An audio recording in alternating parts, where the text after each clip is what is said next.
Glad you could join us. This is Business Incorporated, live from our studios. I am BC Adebayo. On the show today, South Africa's inflation slows to a 7-year low in March. And Liberian President George Weah orders a probe into ExxonMobil's 2013 oil deal off his country's coast. Plus, the International Monetary Fund leaves 2018 and 2019 global growth forecast unchanged. Well, let's begin the show with the trading day in Africa, where the markets are mixed at intraday. The all-share index in Nigeria is 0.15% higher, while the GSA index is up 0.62%.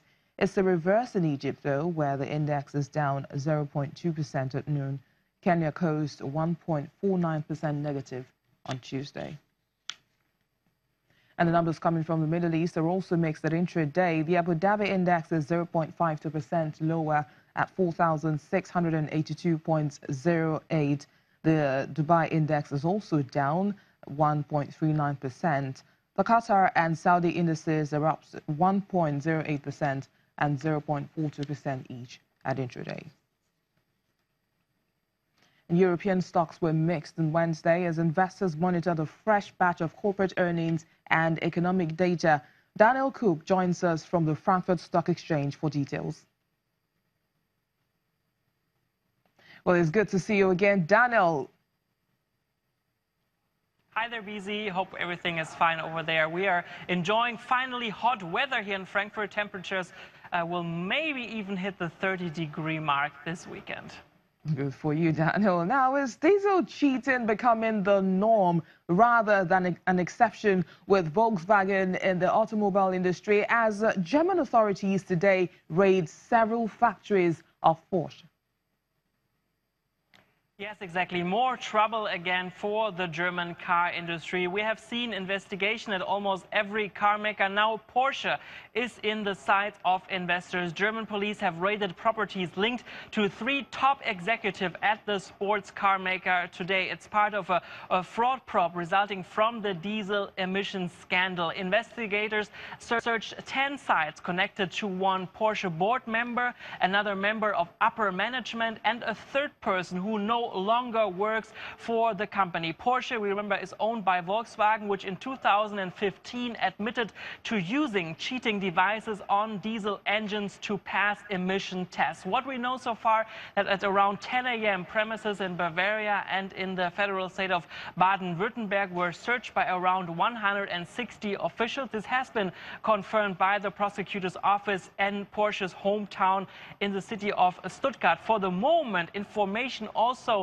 about who exactly was searched and investigated has not been released. We are hearing, though, that apparently the Porsche boss was not part of the investigation. We have tried to contact Porsche. They have confirmed the search, but they did not want to provide any further details. Even though investors here on the trading floor think that most likely the worst of the Dieselgate scandal is over, it's still a big topic that is again overshadowing the entire industry. Earlier this year, German prosecutors widened a probe of Porsche's sister brand Audi, which developed a diesel engine used in about 80,000 Volkswagen, Audi and Porsche models. And that seemed to be also the case, that this was also equipped with manipulated software. Also, we are learning that sales numbers in the Eurozone in the car sector have been dropping last month. Investors did not like this at all. The German automobile industry is one of the most important ones here for the entire country. Shares of Daimler are one of the worst performers this afternoon at the blue chip index DAX. But in general, all the car shares of the major car makers are down at the moment. And yes, we just heard it, car sales have been dropping, and actually mostly by 16% in the United Kingdom. Brexit is certainly an issue. Another part, that's what investors are telling me, is blamed on extreme winter weather and also an increase in vehicle taxes that took effect in 2017 and led to a spate of purchases last March. And very interesting, also the credit company Visa is reporting that the consumer spending in Britain has been declining in February and March, but certainly there is lots of uncertainty about Brexit and how all of this is going to affect the economy. That makes UK citizens more reluctant to do big investment, and a car is certainly a very big investment. Away from the Porsche news now, let's check in with the currency market. What's spoken the likes of Turkish lira, the Russian ruble, and the Brazilian currency? Yes, exactly. The currency market right now, BZ, is very much under pressure at the moment. Mostly the Turkish lira has been lately in a free fall. Just to give you an idea, 1 lira is not even worth right now 0.2 euros. Global uncertainty is troubling the currency, but the real problem, I guess, is even much deeper. One problem is that Turkish imports chronically, but really chronically, exceed export. It's very interesting when you take a closer look at that issue from another side, because from the euro point of view, the picture is actually reversed. The euro rises and rises against the lira. Meanwhile, 5.19 lira, I had to write that down, is now 1 euro, more than ever before. A similar chart also from the dollar point of view. $1 now costs 4.19 lira. The government is trying to deny that there could be a strategy maybe behind this. US President Donald Trump has been talking about this.